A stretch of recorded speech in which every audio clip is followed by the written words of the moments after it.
Hey, it's Matt Patrick, your morning host, News Radio 740 KTRH, and of course every afternoon on the 950 from 2 until 5. I'm standing here with Harris County Judge Ed Emmett, and we are in his house. We're in Houston TransStar. And I mean, this has got to be about the coolest place that I've ever been. I want to thank you for having us out here today. We were broadcasting this morning, today the first day of Atlantic hurricane season.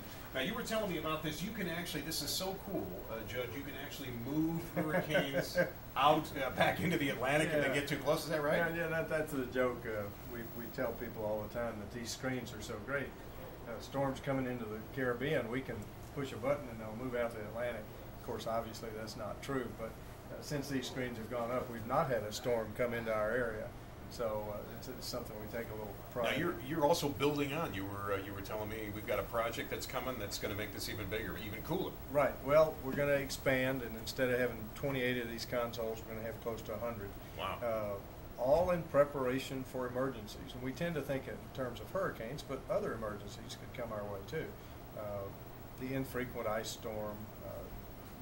Massive chemical spill, something like that.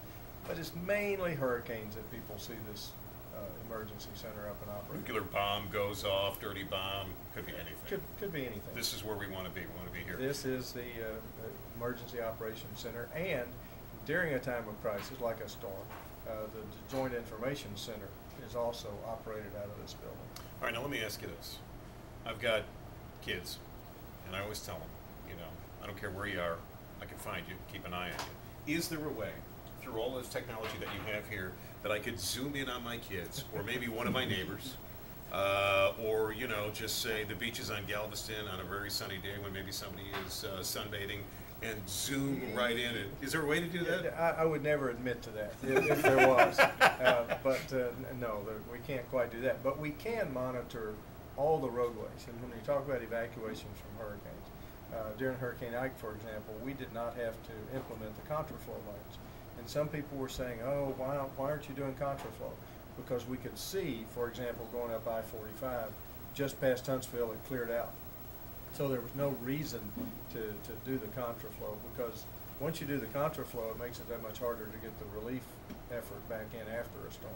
Now, you're here. I mean, if something was happening, you'd be here.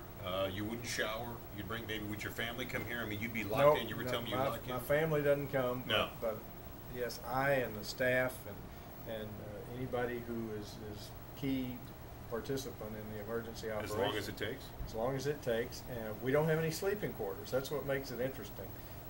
So you and I'd be bunking on the floor then? During Hurricane Ike, there were two of us over in an office over there. I used my seniority, if you will, and I got the space behind the desk. So it was a little bit more private. But yeah, right there on the floor. I'd be out in the hallway. I'd be in front of the men's room more than likely. Hey, listen, this is a fantastic place. If you've ever had the opportunity to come down and see it, you know what I'm talking about. I want to thank Judge Ed Emmett and the entire gang here at Houston TransStar for having us down this morning. This is a real jewel in the crown here of Harris County, and I want to thank you for all the work that you do. Thank you, and we do give tours here. I think those can be arranged. Oh, is that right? Just contact my office. Very good. Well, you heard it here. Thanks for joining us here this morning, and we will make sure that we prepare you and not scare you. The judge and I are now going to find our sleeping quarters. We'll check back with you later.